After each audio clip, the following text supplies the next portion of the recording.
Passenger rail has been a hot topic in southern Montana, with many counties pushing for restoration of the service in this part of the state. Now, Yellowstone County has been the exception, and following last week's derailment, that opposition has grown even stronger.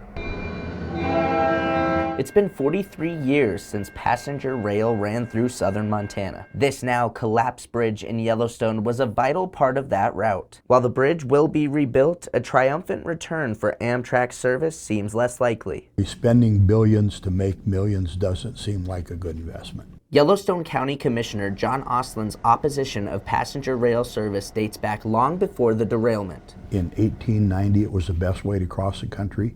In 2023, it's the slowest way to cross the country. That lack of efficiency and the cost of creating passenger rail infrastructure in the state are his biggest concerns, but the recent derailment only solidifies his beliefs. And that's kind of a wake-up call for everybody, but I think the infrastructure is vulnerable all across the United States. But support for a southern passenger rail line is still moving full steam ahead. Well, here in Montana, we need look no farther than the High Line, northern Montana, to see the benefits of passenger rail. Dave Strohmeyer is the chairman of the Big Sky Passenger Rail Authority. He believes passenger rail will be an economic boost for the state, and is just one more reason upgrades to the tracks are needed.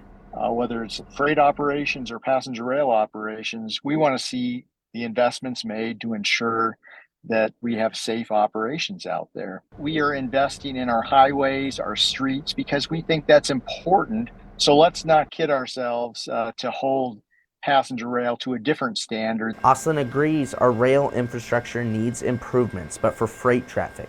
Passenger rail, he believes, should not be a part of the discussion. Rail, much different than highway, where you have a lot of opportunities to reroute it. If you have a bridge failure in the railroad, then you have to go down through Wyoming or up past the High Line. And if those routes aren't critically ready for passenger rail at a huge expense, you got another problem to deal with. In Billings, Charlie Kleps, MTN News.